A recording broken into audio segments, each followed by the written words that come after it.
I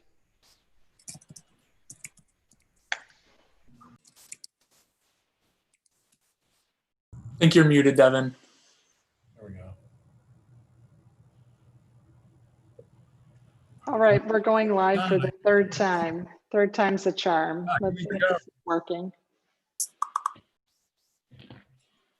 I stayed on the last one. I was afraid I'd be abandoned otherwise.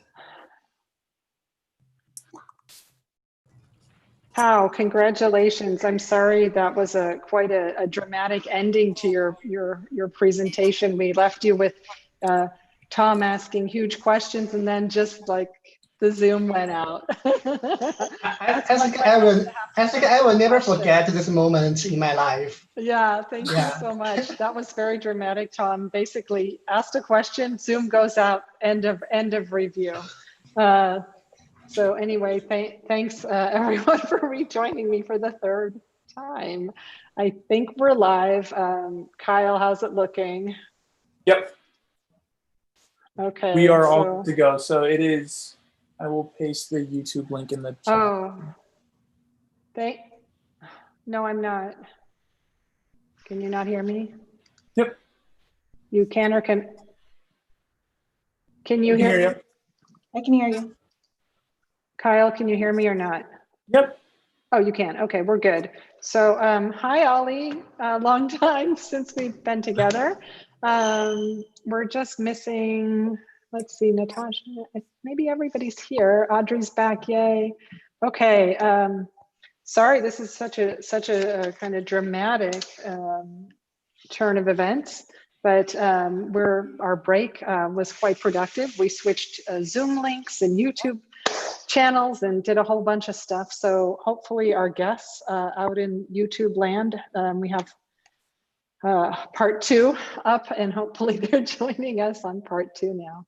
Natasha, question. I had texted one of the students to get the link and then you emailed it, but they said they don't have the link and that they think Zoom crashed. So I was just letting you know. Which link?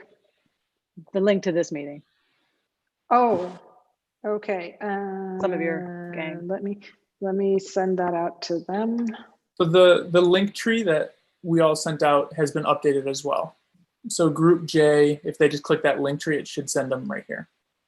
I just updated the first video, so anyone watching the first stream will be redirected here. Oh, how clever is that? Devyn, it works on the link tree. I fixed the link tree. I updated, I entered through the link tree. Okay, awesome. I'm just going to send all the students a message. Thom, I see Thom there. Audrey, I see Audrey there. Yeah, we're missing the students though. Yeah. So tell them they can go to the link tree because it works. I entered, thank you, Ali. I entered through the link tree. Huh. Hi, Francine. It's refreshed. Okay. Phew. Are those new glasses, Francia? Huh? Are those new glasses? Yes. I needed to have final review. I see less and less. Okay. And it doesn't reflect Zoom here, so I can see better. I see. Wow. They look very retro. Yeah, that's the idea. Look younger, not retro, Ali. So we're just, I think we're going to get started. We have a couple of the students that are missing the new link, but if everything's good, here they are. If everything's good, WENZHI, Jax, how's it going? Good, good. How are you? Good. Are you Can ready? you hear me? Yes. Okay. Everyone's good. Can everyone just mute themselves? And that way we can hand it over to Jax. And I'm just going to do a little switch here so you can turn sound on or whatever you need to do on your side. Great. Okay. Okay. Should I start? Okay. Hello, everyone. My name is WENZHI. You can call me Jax, and I'm going to share my screen here. Can you all see that? Okay. The title of my thesis is Habitat 2020, and this project stands as a counterpoint to the repetitive nature of modern modular architecture, or say it is a further development of modern modular architecture. So it's asking the question if it's possible to push the space, material, and form limit of repetitive modular architecture. By looking at the title of this project, you should probably know I was using the Habitat 67 as a reference. It is a housing project in Montreal, Canada. It is combined with 354 prefabricated concrete boxes. It has 146 apartment units. And the site of the project is on the north side of the 67. On the east side, there are several parks and a racetrack and casinos on the two islands. And on the west side is the downtown of Montreal and Old Montreal Port. And the site is right above on the north side of Habitat 67. And there's a road connect these three islands and went through the site. Reason for me to choose the site location is I wanted to show the shadow some shadow of the Habitat 67, as well as the difference in between. So you can see it as a further development of the Habitat 67. From the urban perspective, the project is stretched and longer than the 67, and it has more public spaces in between. It expands out to the river and across the highway. And down below is the marina. And I designed the form of the project by cutting and rejoining the parts that are selected from industry parts, building parts, to toy parts. And this project proposes a alternate kind of architecture that allows for multiple differentiation and avoids simple Cartesian repetition. It is combined with 200 units, and all the units have custom interior spaces and form. Ideally, the module components can hold themselves without columns, so the elevator cords and stairs can be placed anywhere in the building, which gives more flexibility to the interior space. This is the aerial view of the project. The texture of the skin expand across the seams, which camouflage the components. Some of the openings are in normal shape, and some of them are in between the seams. This is another view from the south side of the project. So by getting closer, you can see the stripes of the texture. They also becomes window in some units, like here or here. The stripes can made out of wood, aluminum, or concrete, which makes the material of the units customizable. But at the same time, they follow the same stripe, which makes them the whole thing. This is another view from underneath the bridge. And this is the interior view of the project, looking through the whole project. And this is the ground plan. The road went through has access to all the units, and the parkings are underneath the bridge and have access to the marina. And the residents can go underneath through the bridge and access to the marina.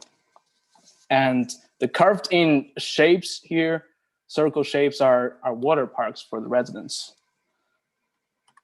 And this is the section of the project. The units can be a single, as you can see in the section, the units can be single family or multi-family combined.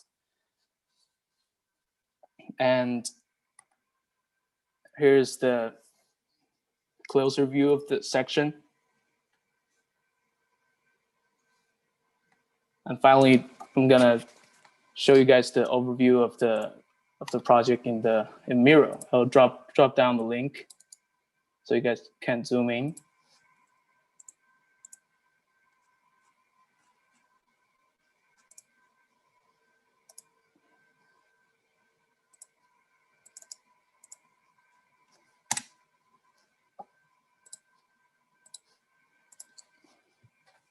And at last, I wanna say that, and there's one more aspect of this project that I didn't mention about, is how to construct this thing and what's the technology behind of it. And I think the discussion of space and forms should be one step further than the technology, so that people can change the way they see the modular architecture by redistribute the weight from the technology side to the design side. And that's it. Thank you.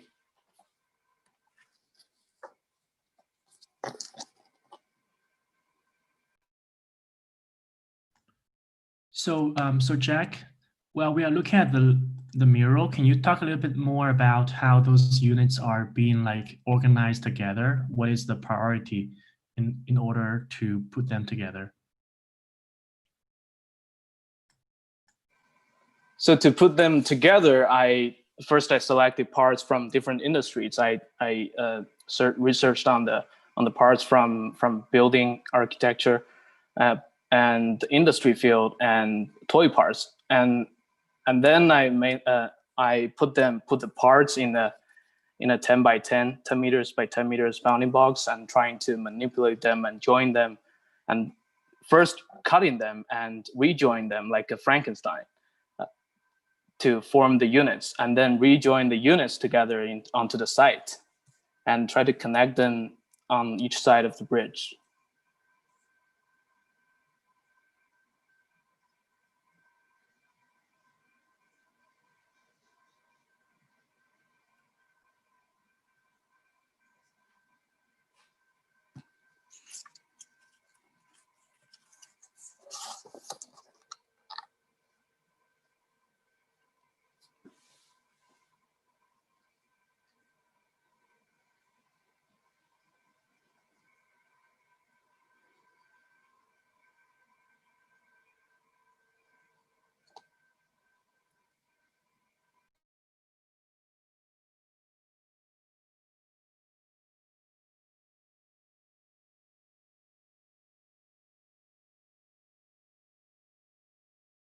So in the units, how the private and public space are being divided?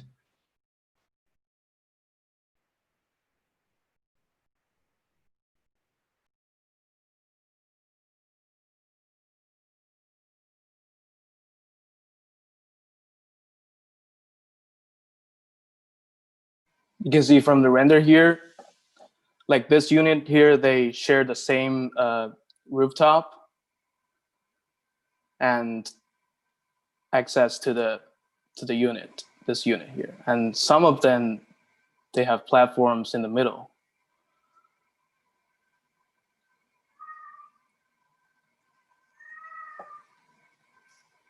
And because it's in a way that the whole thing is stretched and each unit has distance, so in between the units in the middle and underneath, it actually leaves a lot of space to let the light and people go through.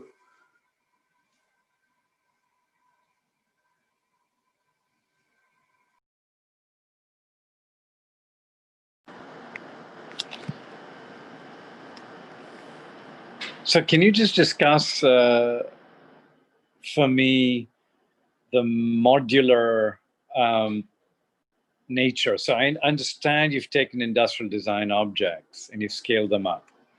So what in your research provided you the platform to be able to do that? Or is this, you know, if your thesis is a counterpoint to modularity, what are the constraints that you found within modularity, and were they able to be reshaped by your novel modularity? Let's just call it that, the habitat for 2020. So more particularly, my question is, how do you scale up, say 6-inch parts to becoming 30-foot parts? Have you thought about that problem at all?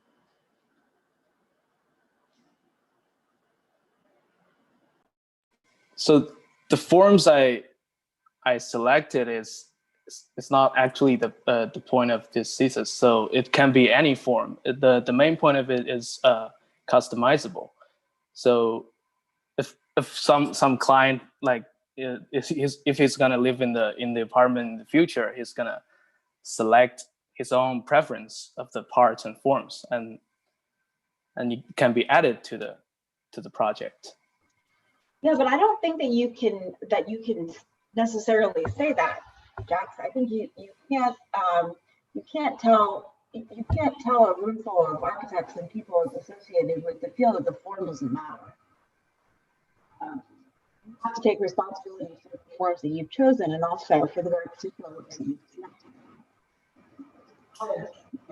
Innovation here in the way that you've taken what is basically a pilot project and have updated it. And to me, one of the main updates that I see, and you said from the beginning that's what you wanted to do relative to Habitat 67, which is why I'm focusing on it. One of the main updates that I see is that instead of stacking objects that seem not to be affected by their stacking on top of one another, as is the case with the mostly softy housing from the 60s, your shapes and forms seem a lot squishier, actually. And they seem as though when they touch each other, they kind of melt a little bit or sink into each other. So I think also that the way that the spaces are interacting is quite compelling until you start looking at the plans, in which case the plans seem to be strangely flat and passive and almost like petal-like, and not what I expected to see at all. When you look at the project in a section, which you showed only very briefly, and I'm sorry I'm not in the Miro board moment, but you know I'm allergic to that. In the section, actually, the floor plates simply cutting possibly through those forms maybe seem less interesting than the rounded forms themselves and the way that they kind of seem to coagulate. Then you've got a few moments here where actually, because of stairs and other things, you've got notches that occur in your floor plates. I could see like a whole other level of exploration here that would be actually precisely formal and depends completely on the forms that you've chosen and the way that they interlock. I don't know, I would not give that up. That does not.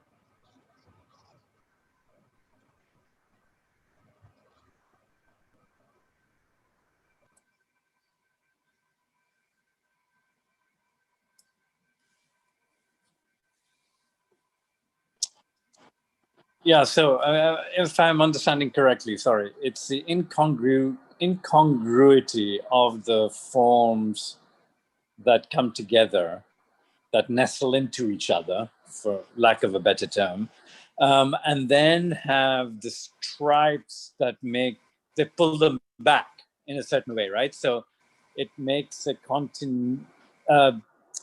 discontinuous condition more continuous by using the stripes that move across the different forms. So I think that's what the formal language or the thesis of the form is about. But I'm still on my seat edge because I think that's interesting. But I just don't understand. You know, is this one of? I mean, is this one of those? I mean, like we just heard in the previous discussion, it seems like there's a new thesis to be heard about this project, which hasn't really fomented yet with the presentation. You know, it's like, okay, this is where I've gotten. It's very interesting. These are the objects that come together, discontinuous objects that then have these stripes on it. And, you know, so now is this, as Thom would say, the beginning of the thesis, or the beginning of the project as you move into the world? That's interesting. Zheng, you've got me at the wrong time. I'm in the wrong, I needed to be in the early part of this project because my comments would be the formation of the way you established your project. Because I would have said the project to start with is tectonic, structural, and economic. And that's why it was never repeated, right? Softy got to do it once. And he did it, by the way, when he was your age. You know that? It was his thesis project. And then he went to work for Khan for a while, and then he got them to build this thing. And it was kind of a miracle. And strangely enough, the spatial similarity isn't the problem. It's extremely popular.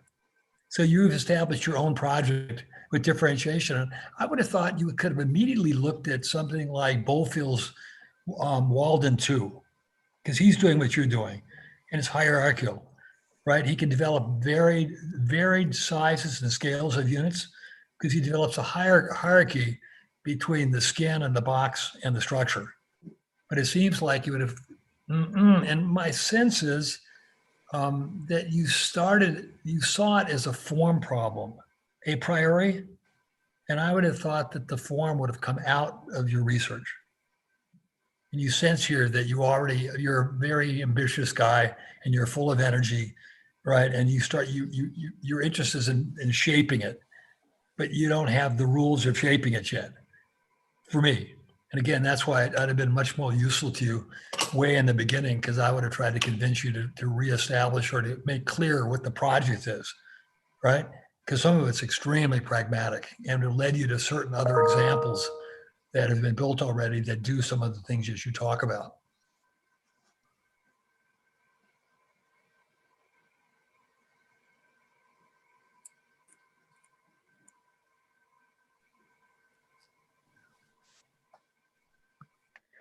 Yeah, I really agree with that comment and sensibility. In a sense, when, as opposed to the previous projects, which were really an exploration of a kind of relationship between the digital and the physical, or finding ways to champion the digital as a kind of means of producing ideas about form and physicality.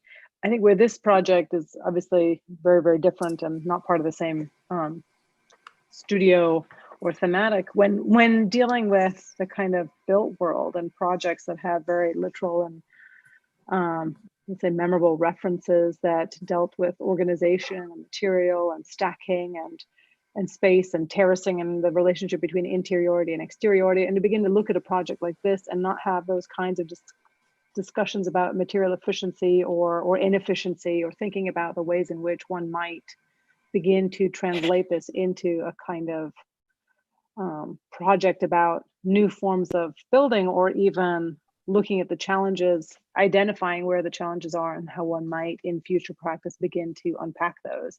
I think to think about a kind of housing project with this kind of formal exuberance. And I think the forms are really interesting. The views out the window, like some of these views are really compelling. But then when you start to get into, I think the sections, a lot of them still work.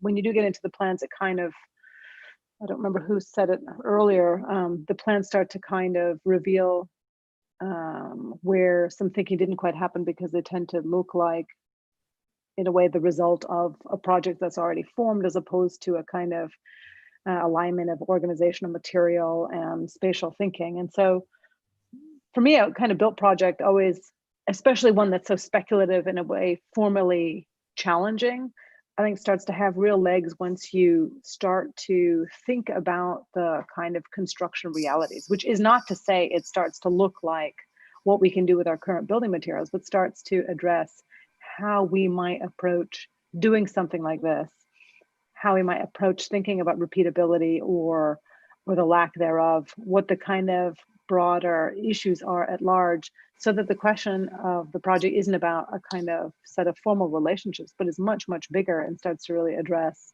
where and how we might look at coming to a point where we could reasonably build things like this, and understanding what the challenges are. Because, you look at this and they're like, oh, it's really groovy. It's a great student project. That's never going to happen unless it's going to be funded with X hundred millions or billions of dollars, right? And so how we begin to think about putting these things as very real challenges to the construction industry, which I think what were they called? The Digital Foundry, how they began to really situate the project within a kind of question, not for just creators, but also for manufacturers. I think that relationship of a project to be able to span that kind of spectrum is a really, really productive one.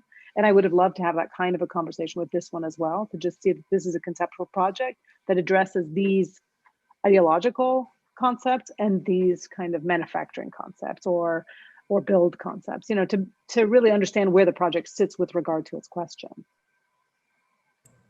I think there's also like a really interesting social political question about your interest in the customizable nature of this project. And I think there's always going to be this balance when you're talking about real estate in terms of individuals' interest, self-interest, when it's a property of high value and sort of the collective good, and what rules have to be in place and what forms come out of that because of those rules. I think that's kind of an interesting area to explore, and not that anyone really has the solution to that. But just in terms of thinking about this project from what you had said you wanted your thesis to be about.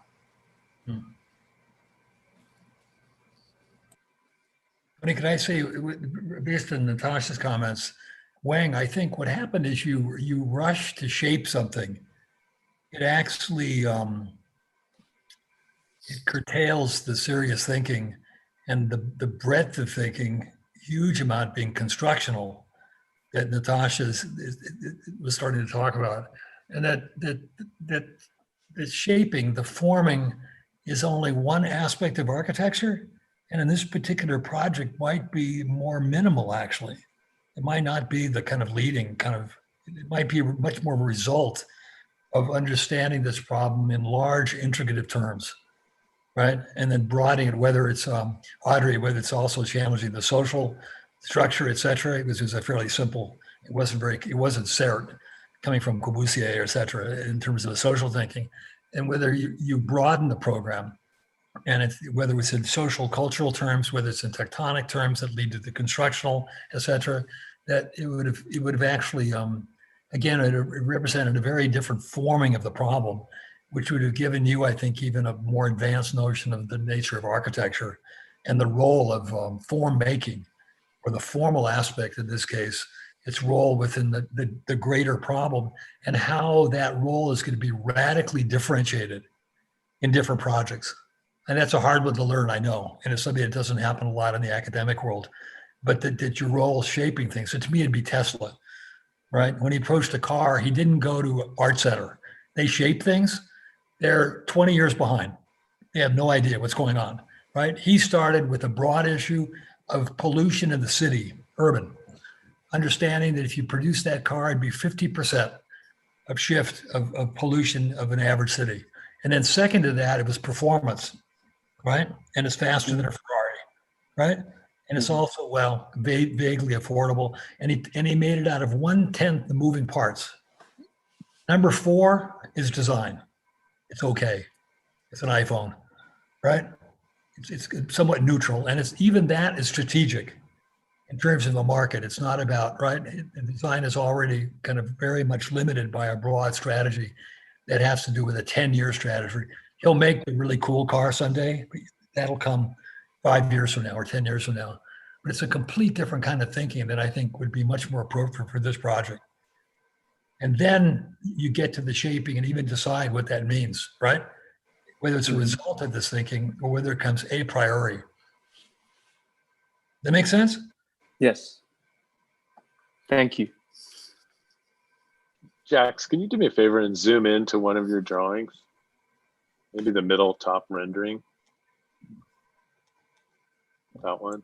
I want to see it a little bit more. Yeah. It's interesting, as your critic, you know, I know you had aspirations to take it to a higher tectonic level. And it seems like at some point you kind of stopped it and said, no, I'd rather like really render it and show these kind of images, which I think are compelling. I did want to clarify because I was surprised when you said the shapes didn't matter at one point. I think Marika's talked about it. And maybe you needed better coaching on how to present the argument, because I think there was a lot of pre-work that you did in the beginning of the project, which was formally based and was thoughtful and really was intentional. And I just want to point that out. And then finally, I do think there's a point to reiterate here, that there was an attempt to, at least formally, yes, differentiate the project from Habitat in the sense that you can read the Habitat module as a kind of brick, let's say. And it seemed that Jax was interested in both using modules, but then camouflaging them through texture and color, where those are not discrete items. And why, is one would say, why do that? Well, perhaps that gives flexibility in units and types and ways of living, which Habitat couldn't do. So I think Ali said at one point, is this a counterpoint to Habitat? I don't think it has ever been. It's been a kind of continuation. And admittedly, he's like, no, I'm continuing this project. It's very similar in a lot of ways, which is okay, but there maybe are other potentials. So I just want, that's my kind of take of kind of restating it, what I thought the topics were during the summer. Did you work with this, John? Did you work on this project? Yeah.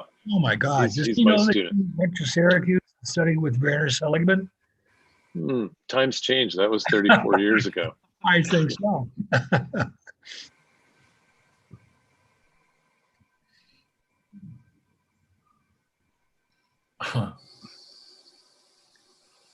I think, John, what you just stated, I find compelling, right? I mean, I do think this project is about how you bring these different formal aspects together and then have these kind of these discrete objects and then have these colors and textures moving across. And that's what I was describing early on, right? With the striping, sort of the discontinuity in the form, but then the continuity of these openings and striping and textures moving across. I think that's correct. I mean, that in itself could have been a thesis topic, right? But where it came from, which I think has been already mentioned with regards to its modularity, the pushing of, I mean, the modular nature of, something that's repeatable, that is very, very cost effective, etc. And is the construction systems, a prefab, brought onto site, quick construction methods, all of these things come to mind, right? So, I mean, I think I got sort of sidetracked. Yes, I understand how this potentially could be about a development of Habitat 67, but I find it also slightly restrictive in that there were all these other conditions that were happening in culture at that time, right? There's a particular amount of pressure impact on the discipline through this thesis, right? And I mean, I'm happy to talk about form, and I can talk about it all day, but it would just be brief. But John, I thought had of kind of questions and real priorities in the thesis, that it's a really compelling image, and I suspect the one below it is as well. And zoom in, Jack. Thank you. Swan. I think the attention to these particular views and a kind of scenography of, kind of the play between landscape and architecture, this kind of weird, I think you are developing a genuinely curious logic of urban accretion, rather than, Habitat is obviously one of kind of stacking, but here something far stranger is in play. And it is developing a kind of secondary, a secondary nature that seems really compelling. I came in at Thom as you were kind of going through, as you were taking up the kind of translational challenges of this project. I'm more inclined to read it in sort of in a tradition of visionary urbanism, which is a lot more narrow. But the play between, I don't know. Actually, the person that sprang to mind as on that first view is Escher. That there are a lot of kind of landscape views in Escher's etchings, not the more obvious optical illusion ones, but the ones where things play out of some kind of landscape. That the contradictions here seem actually the strongest points of the project. Yeah, I guess, can you hear me now okay, John? Okay, sorry, I think I was cutting in and out before, but just one more comment, Jax. I agree with Joe. That is also where I think the innovation of the project is. But in this view that we're looking at on the screen, I feel like it would have gotten out. To me, the kind of graphic quality here is it's not yet being explored fully architecturally. And it's not yet being explored fully formally or spatially either, because it's just an applied texture. Like you can even see on the left side of the screen where it's been kind of maybe like a magic erasered a little bit, you know. I would just encourage you as you move forward with this kind of exploration, which I hope you do, because certainly it's a worthwhile area for architecture to try to reclaim. Particularly in North America, that maybe you move away from thinking about graphics and texture as something you just paint over top, and you start actually thinking, this goes back to what Mayne was saying too, but you go back to thinking about the way things are constructed and the kinds of materiality that you'd be actually dealing with. Like if this is perf, if it's a rain screen, it's going to have dimensionality to it. What are you making it out of? Is it some kind of composite? What size are the panels?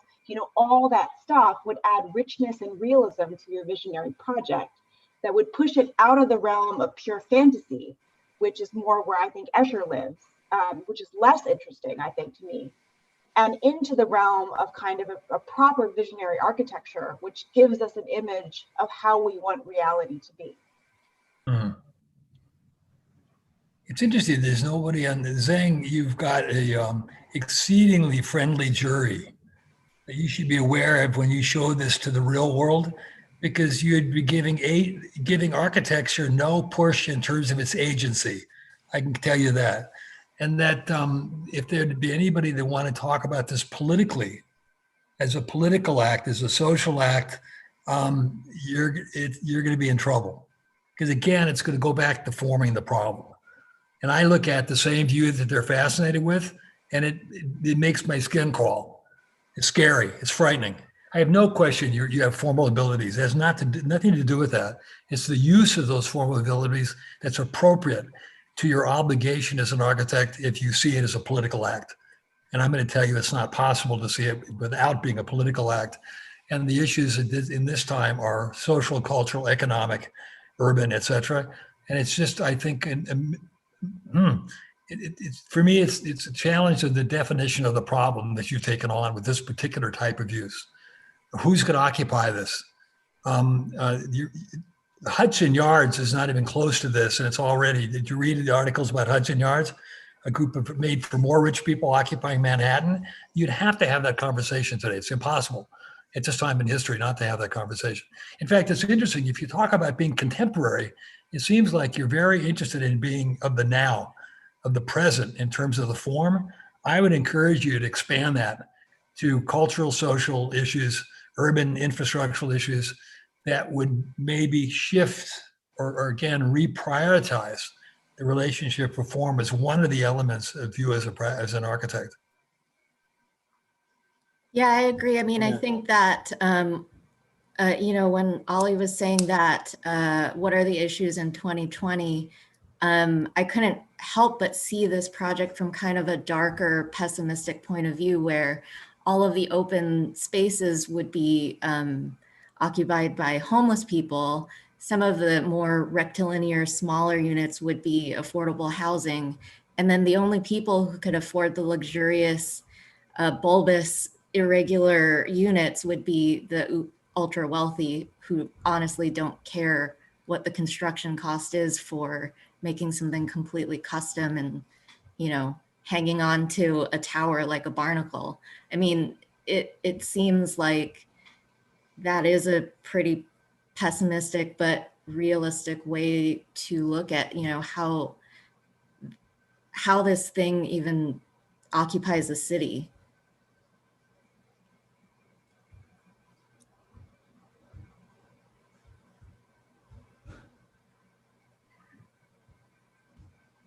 No, it's interesting. You know, I think Habitat was partially constructed on site. Actually, there's a kind of factory actually right there. I still maintain that. Look, it is certainly presented in a way through render and even from so far out that is open to the criticism that I'm hearing.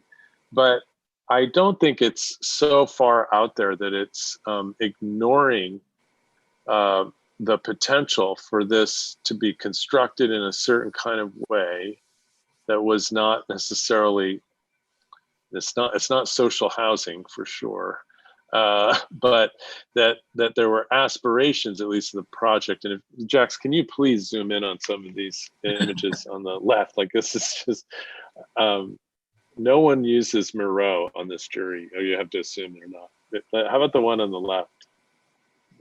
There with the concrete and the piece. I mean, I don't know. I feel like you're being a little tough on him, Thom, actually. And it's interesting how a project that's presented in a sense so real then gets the criticism of, oh, is it real? And then the ones that are so abstract, we don't even know if we're in a video game or something else, is all this leeway. And this happens a lot on architectural juries, and I consist maintaining. But I would say, to your credit, that it is presented in that way. It is presented as this is real, right? As opposed to a kind of study. And I think in the real, it's presented actually very well. And I think that has been acknowledged at the level that the student, Jax, has talent and intent. And I sense urban proposal most of the time. Et cetera, et cetera. And then, by the way, Jax, go to the floor plan then. As he says this, go and address him with the drawings. We'll talk, and you just keep zooming in on things and showing us. Sorry, Thom, keep going. All right, good, excellent. All right. Well, speaking of real, I'm enjoying this discussion, guys. I really think there's some value to it. And I think, you know, I mean, I like the real. I love it. I love building. I love all these issues. I just wish there was more,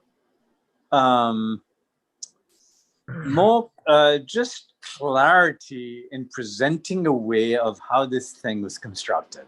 I mean, really, to me, I would be much happier with it, because I agree with you, John, that when you zoom in, there's something very sophisticated about what is happening and what he's doing. But as soon as it becomes a housing project, it raises a ton of questions, right? And secondly, how do these components come together? How are they manufactured? How do they support each other? These are the sorts of questions that I would love to hear about. But I do think, I mean, I'm very happy that this student has taken on the problem of building, right? So I do want to support the project and its overarching sort of presentation. I just think it needed to lean one way or the other, and it's caught in the middle. That's all. Well, thank you for that comment. I think caught in the middle will be a really interesting transition to our next set of presenters. Fidgetality is going to be the word of the final presentation. So I want to congratulate you, Jax. I love the color palette. I sent you some notes already, how beautiful it was. So I'm really excited that you are graduating on Sunday. Congratulations. Well done. Thank you. Really a pleasure to see you again here. So congrats to Jax, and we're going to hand it over to our final presenting team of XIN Lu and Yuting Zhu. Are you guys ready to take us into Digital Supermarket? Yes. All right. I can hear you a little bit. Hello? Can you hear us? Could you be heard louder?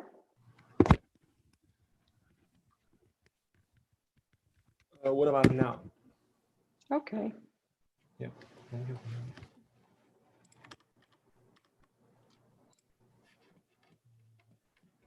Yeah, we will share screen.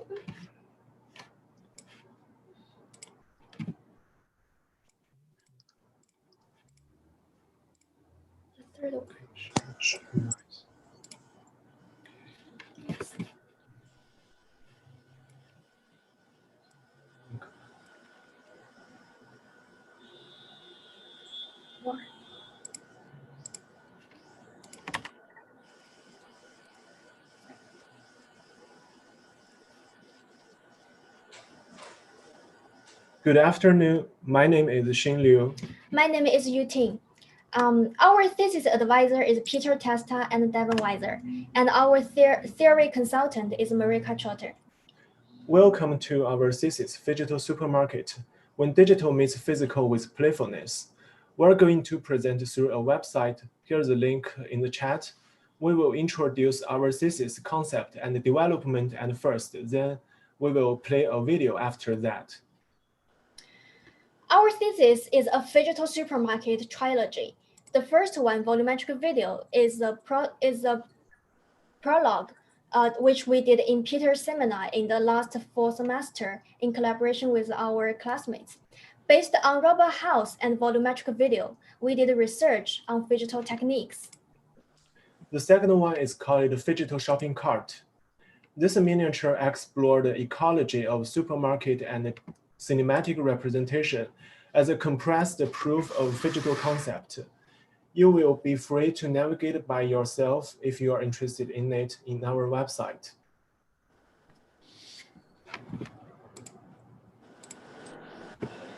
At this point, we would like to introduce the final project, Digital Supermarket Worlds.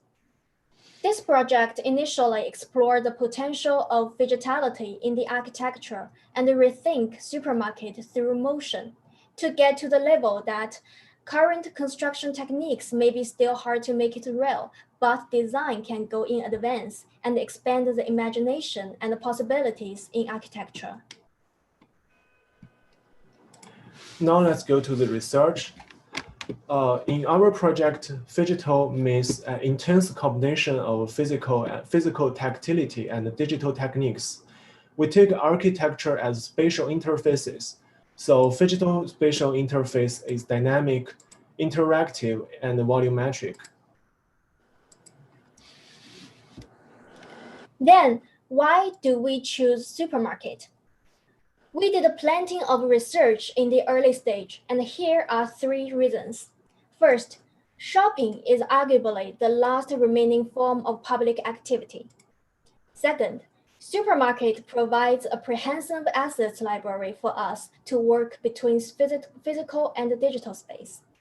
Third, supermarket is a superposition of nesting worlds, creating an ecology of supermarket narratives. So supermarket is a good container and a wide concept.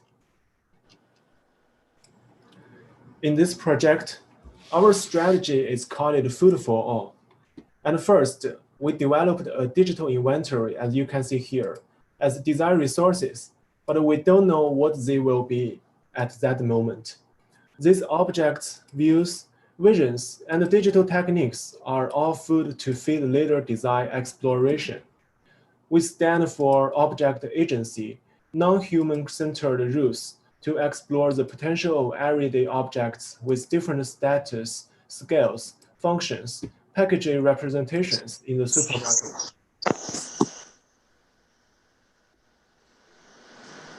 Now we would like to introduce several digital prototypes we explored and used to pursue such strategy.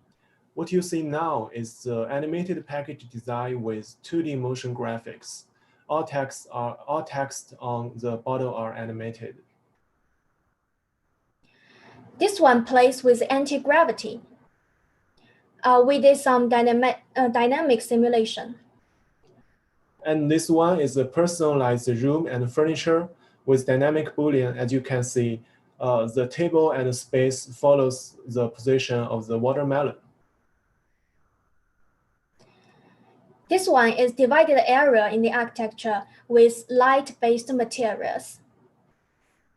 And what you see now is the coexisting reality with multiple viewpoints and visions. You see both the realistic rendering and the non-photorealistic rendering at the same time. This interesting one is playful jam with fluid simulation. We will see the texture is static, but the jam is fluid. And the final one is a free elevator.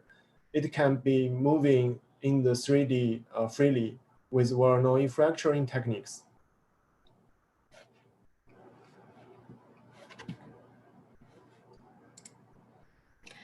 Finally, these digital prototypes feed the digital supermarket worlds. We will play the main film now. We have already shared the link in the Zoom chat. The film is 5 minutes with sound, so we'll be back with you in a few minutes. Enjoy.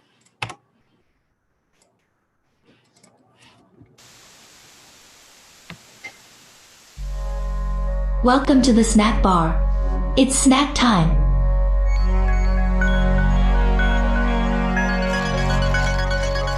From cold-pressed strawberries, banana smoothies to coconut milk, all beverages come with animated, graphic packaging.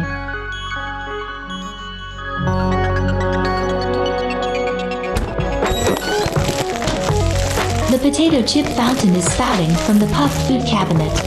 Below, your shopping cart is trying to receive as many potato chips as possible. But it doesn't seem to have caught a lot, but who cares? All tastes are delicious. The Super Flyer printing machine is producing dynamic image flyers, which are flying everywhere. Not only do our customers like the magical visual effect on the flyer, but it is also one of the indispensable decorations in the snack bar.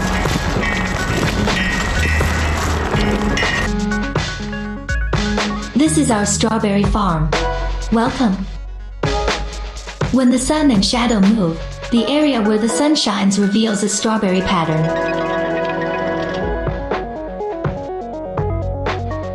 This farm is alive. The strawberry moves with the soft fabric.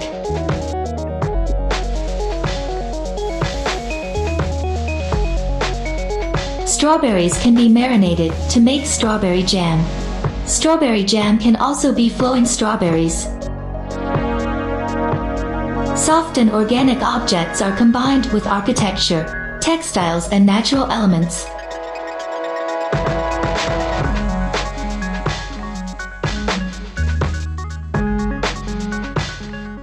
Fresh, not frozen. The slogan can only shoppers. You don't usually appear here.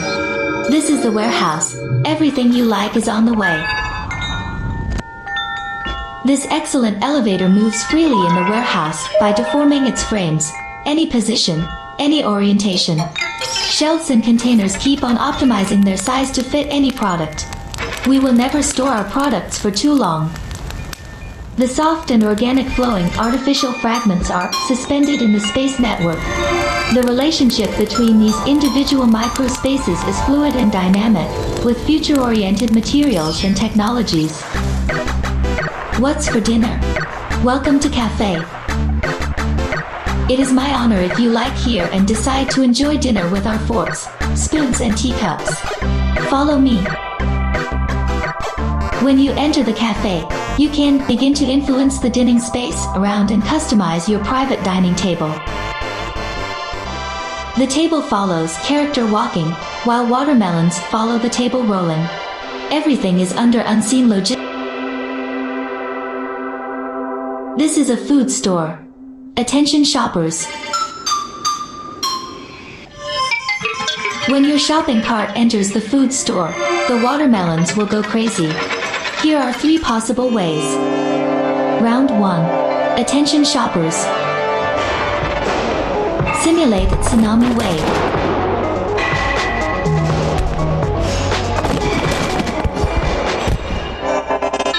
Round 2. Attention shoppers.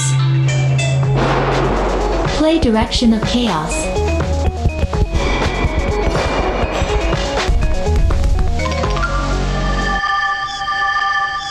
Round 3. Attention shoppers. Play hard, gain more.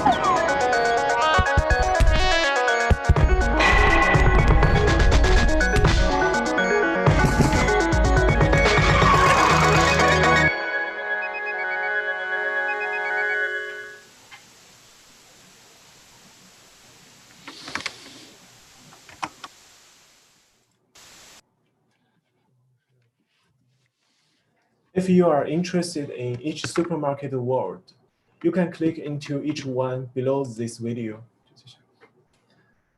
Here you will find a single short film and a section animation. Now let's go to the warehouse. This is a single animation, and we also have a section animation of this scenario.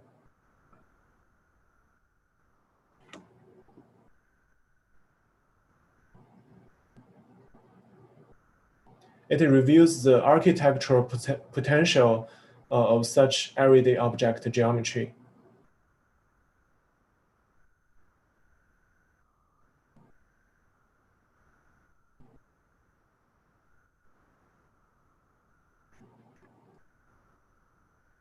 You can also click here to see the physical models.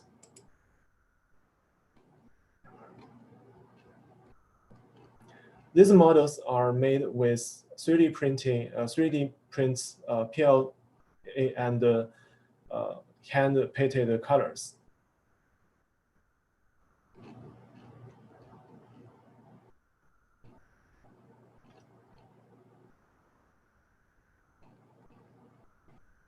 So this is the end of our presentation.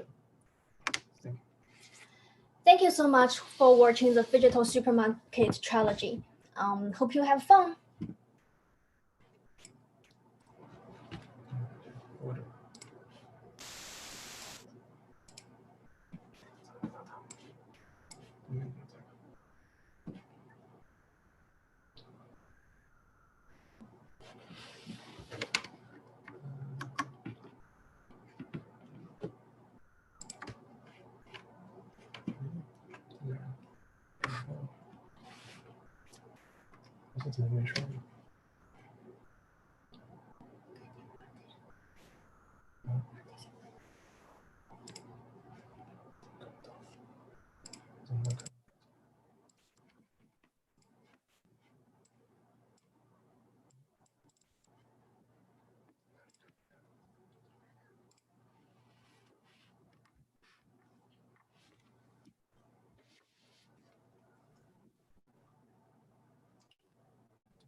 I mean, I feel like this is a really great project to keep talking about what we put on the table with the last presentation, which is how do we evaluate projects that are never intended to land, or that land in different ways than architecture has been treated as landing in the past.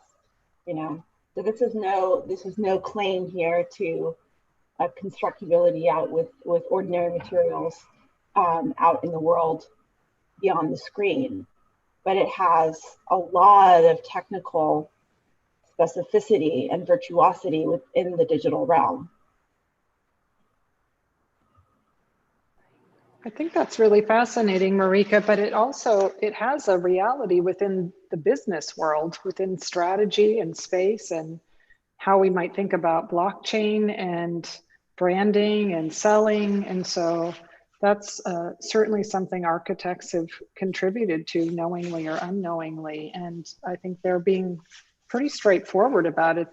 And we all know as a backstory, these are incredibly talented students that have skills that are just, you know, awesome and fantastic and can visualize just about anything. And I think they're applying those skills towards a slightly different direction than the actual physical construct. I think they're aware in their generation, things are moving more and more into a kind of virtual space, for, well, I mean, we're there right now. So I think they're asking, what is the role of architecture relative to models of space and business and what we might have, thought of as a public or as a physical space today, and trying to conflate and confuse those things, but also open up new opportunities for designers to engage where they might contribute to something that we know quite a lot about, which is how to imagine new ways of communicating and exchanging objects and artifacts in different kinds of environments. So I think they're very aware of what they're doing. I don't think that they're suggesting that this is real as in it's going to be built. I think they're suggesting it's real as in it's the way business is probably going to be going for both, companies like Amazon are already on their way here. And I think they're very smart to queue up into that space. Yeah, but also how do you create desire via screen? If you can't pick up the strawberry and smell it, how do you create desire for it? I think there are almost dangerously good techniques at play here in the production of desire.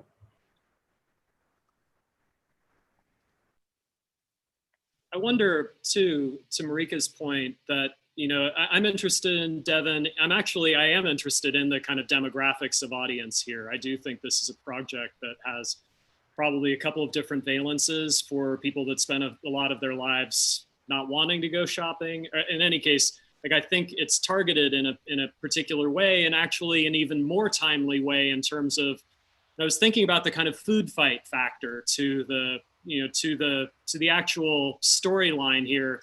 We see a lot of friendly destruction, and I think it's actually in kind of commercial terms very well timed to this moment. It's incredibly, I think, even better than the first project in certain respects. Very, very acute about kind of the zeitgeist and how it's actually very, very hard.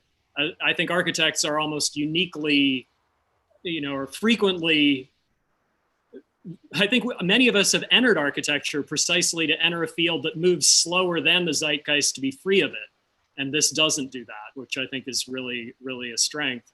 I was looking as they were going through it, and I'm wondering if any of your students or any of the jurors, last year, I believe, the winner of the major Japanese young novelist award, and it's still a big deal there, more than the Booker or the Pulitzer here, was Sayaka Murata, and she wrote a book called Inconvenience Store Woman. And I hope you two students, at least, if it's not familiar, I think it's worth a look. But what she describes is a very particular kind of alienation and reassurance that she draws from working in a Japanese convenience store, to a point where only the reassurance of being in that environment really makes sense to her in the end. She, a couple of romantic encounters basically fall away, and she's just left with the comfort of her routine in that environment. And I found myself thinking about that as I was sort of cycling through this, that it's an oddly therapeutic kind of conjecture. And certainly maybe more to the point for your thesis, an incredibly skilled and savvy one. And this particular image, I really like the two strawberries to either corner, and just what you get out of that scalar differential is really clever. I think for our digital supermarket, actually, we did not think about it can be really constructed.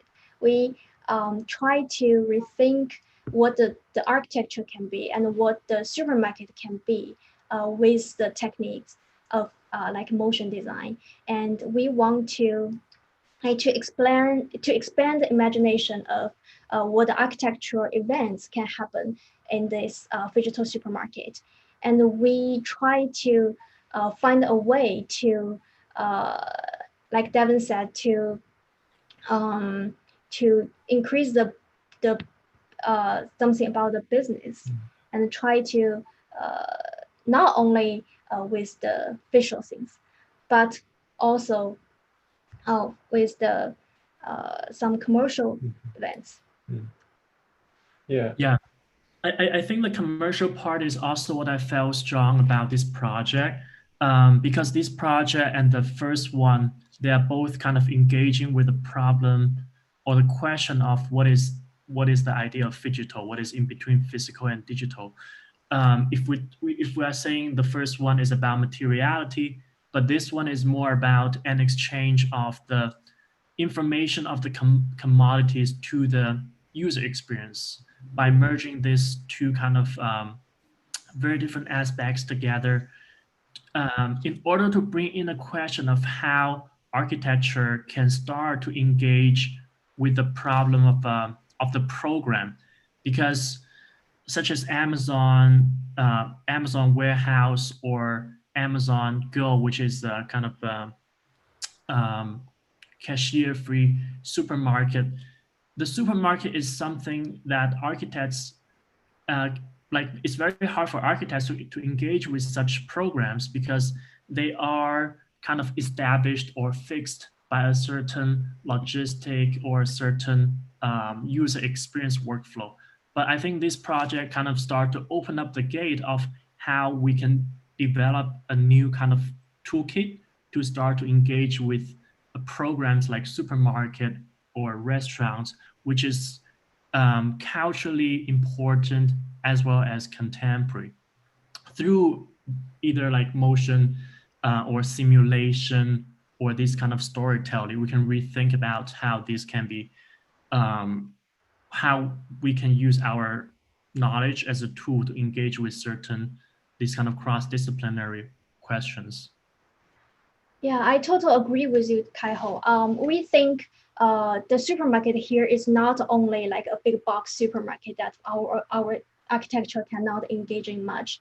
We think supermarket is the ecology of supermarket. We include the delivery, include the behavior of purchasing, and we also include the farm, include people buying and go home. We engage in the whole ecology of the supermarket. So we don't want to in a one single film, like in a traditionally one single program, we don't want to only like have one behavior. We can play in it and interact with our, like we said, phygital spatial interfaces. We can enjoy our urban life in it. Also, I think these distinct worlds are conceptually connected, but not geographically connected. They have certain similarities between worlds, but for example, the strawberry in one sea is small and in another sea is big. They all come from the one assets, which is strawberry. So I think it's really like a blockchain idea of the supermarket ecology.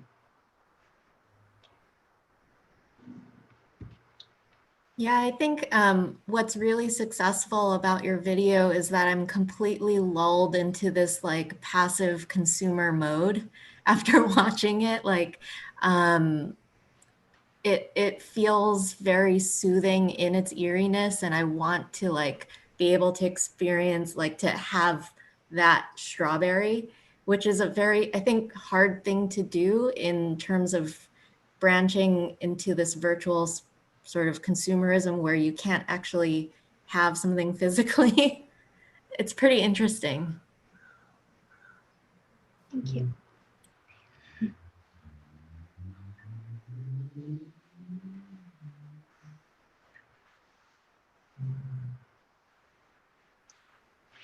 Also for the representation, we explored the different representation techniques. So it's really like a nested worlds of supermarket. So inside this film, there are 5 supermarket worlds, and this phygital supermarket is situated into our phygital supermarket trilogy. It's nested with the website and nested with our real world, especially, you know, now we are during the pandemic and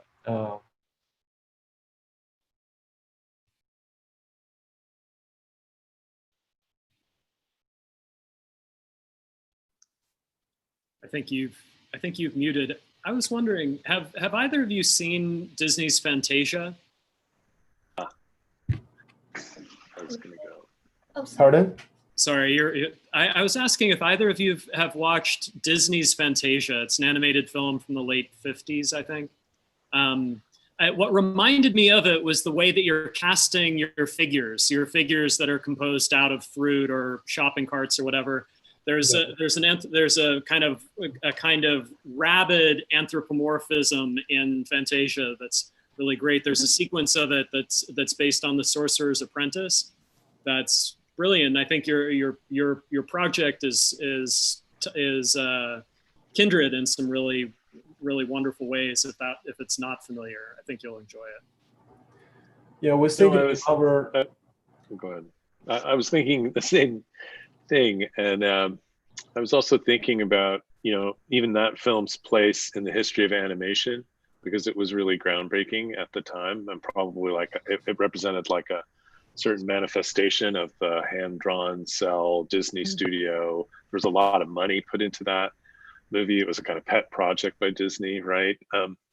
All the way today to Pixar, to that group of animated movies, but all of them are also telling stories. And so I'd ask the question about the storyboard. So if I take this as a film, I understand that it's investigating a kind of semi-physical thing, or potentially, but it's neither in the super real of that ilk, like CGI kind of level stuff, which takes huge amounts of capital to create and really fool us. But then it's not also at the level of like low res video games. It's way more sophisticated than that because of the tools that are being used. So it's kind of somewhere in between. But I think if you were to maybe, if we were a film school, there might be a discussion about what is the storyline and what is the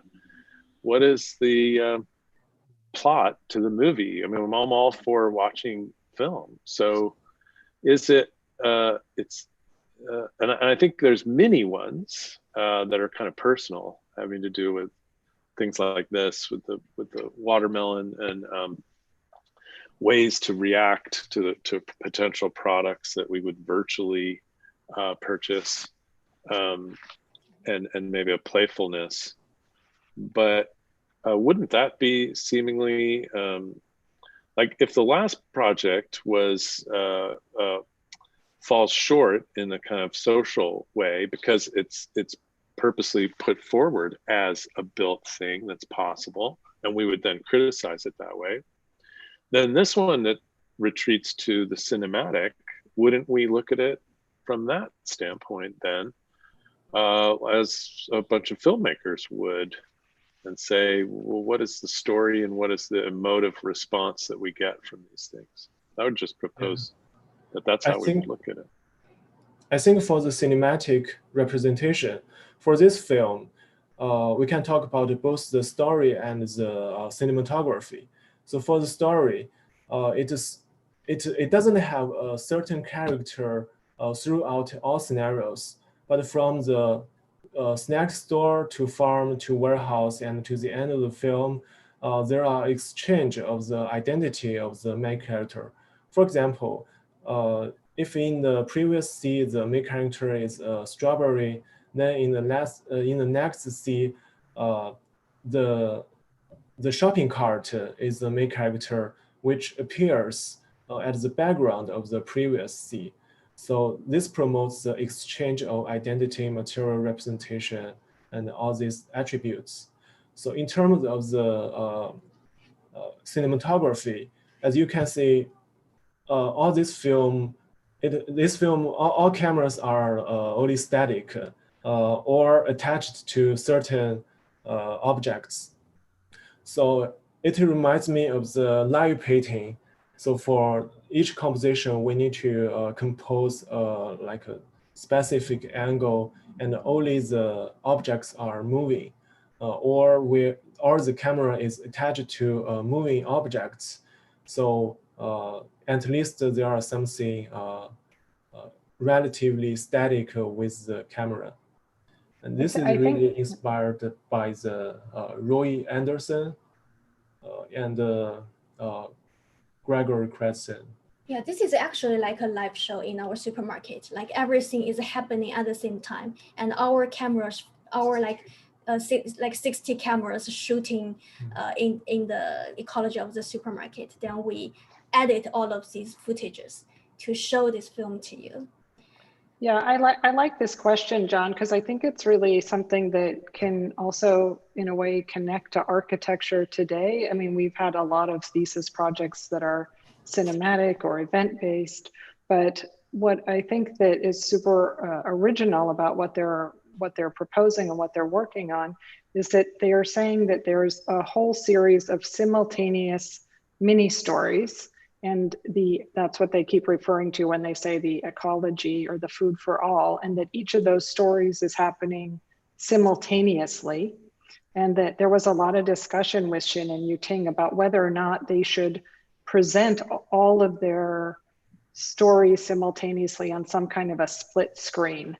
And that almost like surveillance cameras, like this is on the truck on the way to the supermarket, this is on the way to dinner, this is the waste stream. And that the cool thing about, I wonder if we've lost them, they look frozen. Oh, there we go. The cool thing I think about the project is that it takes on a position around architecture that says it's not just one building, it's actually a whole ecology of things, buildings, networks, business models, actions, consumers, users, interfaces that happen around this world, and that the supermarket is kind of just the foil or the kind of the tip of the iceberg for them to enter this ecology. And that's very ambitious. I mean, that's like, you know, a kind of amazing thought that when one puts their mind to work on the building, you also start to say like, oh, there's like all the construction workers, there's the materials, there's the material supplier. They're trying to hold all of that in their mind at the same time as a model of everything. And I think that's a really, I don't know, I think that's a cool idea. Also, I think we're not producing just one short film. It's really like a workflow based on the digital inventory and the digital prototypes. We can combine different assets with different techniques to create countless films. It's not just a single design, but we're not generating a single design, but generating so-called content. And the film as a cinematic format is the content of such design workflow. Yeah, but I guess, I mean, you have a very, you know, erudite film literate jury for sure. But I guess I would hope that we were able to look at this project as architectural and not have to switch over into, you know, at least more amateurish mode to look at it as film. I mean, it obviously it is in the medium of film, but I would think that you guys would be pushing against that, and that you guys would be saying, no, this is another way of understanding architecture in its newly expanded field. That we have to be able to think architecturally about moving sequences that unfold in filmic time, as well as like we used to think about light and shadow drifting across a wall, right? Yeah, I think so. I think even it's represented in the video, it's really about architecture. That's why we call the digital prototypes as a spatial interface, where we can interact with the space, or objects can interact with each other spatially, like an interface. So I mean, I think that you as you package this project and think about how you present it to a broader audience, for whom this project is going to be fascinatingly strange, even more so than it is fascinatingly strange for us at SCI-Arc, you are going to have to address that head on. In fact, it might even have to be the first thing you say. Yeah, I mean, for me, I totally agree with the comments, and I think the way in which you're talking about the this project as establishing or somehow setting out an ecology of relationships, for me is like a really brilliant and lovely idea. If I just watch the video in a vacuum without that background, I would not get that. And so I don't know what that means. I think maybe it's similar to one of the other projects we were talking about before, which is to either for this piece subtly shift the narrative to describe or to be able to situate what this is in and of itself. Because with the idea of the ecology, I kind of wish that it would do, what's that movie with, there's a warehouse within a warehouse, the city in a warehouse in a city in a warehouse. Synecdoche, New York. Exactly. Thank you. I wish it was almost that. So we're in the supermarket, but then we also see the supermarket in the market, and then we see the market in the field, and we see the kind of real ecosystem of connections that we also see the strawberry. There's that moment when they're in these like perspex or acrylic cubes, and maybe one of them has the window, and beyond it is the strawberry field or the hydroponic, and then the strawberry is delivered into that acrylic box, and we see it as a completely synthetic manufactured ecosystem. And so the very nature of what an ecosystem is like completely removed from ecology and transformed into an entirely synthetic realm. But here, because it's just the supermarket, I really want, especially when you say ecosystem, it's like, ooh, goosebumps, that would be so amazing. But I don't get that, or I don't receive that, although I really want to, which is not a deal breaker at all. I think where this project is somehow a stage within that ecosystem, and I think it would be important to establish that. And maybe the other steps in the future are thinking about where this supermarket is within its own ecosystems of not just product, but quite literally the kind of material making of the market itself, within the market and the systems of finance. Like, how do you begin to build a film in the vein of like Baraka or Koyaanisqatsi, which talks about like this sort of hyper transformative synthetic world? And this would be, I would say, probably towards the end. If you know Koyaanisqatsi, it starts off like you know, at the beginning of time, and it accelerates, the whole thing accelerates. And it's almost as though, you know, thinking about a piece, when you use film, it is a time-based medium, and what we don't get here necessarily is the passage of time or the passage of a narrative. We might like get a movement of a strawberry, but there to think about the scale of the space or the time of the market within its context of the ecosystem, I think would be really phenomenally interesting. And also would, I think, contextualize its relationship to an architecture or a system in a way that becomes really, really provocative. Well, I think that's I couldn't agree more. I think that's something, okay. I think that's something that we've been just trying to push towards and discuss is, I think the larger implications of that are really great. I think those are amazing comments, and something I think that we've always wanted to get the field into this picture.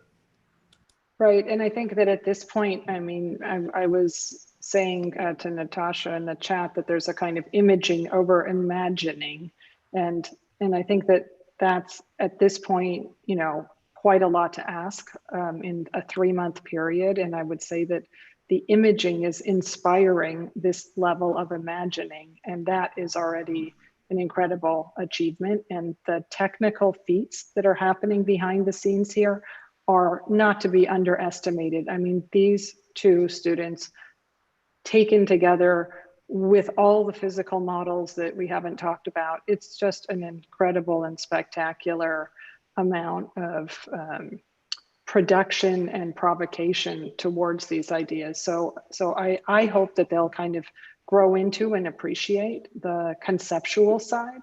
But at this point, I mean, I want to just really compliment them on the imaging side, which is also for them, I think, their passion and their future. So that's something that they're most focused on.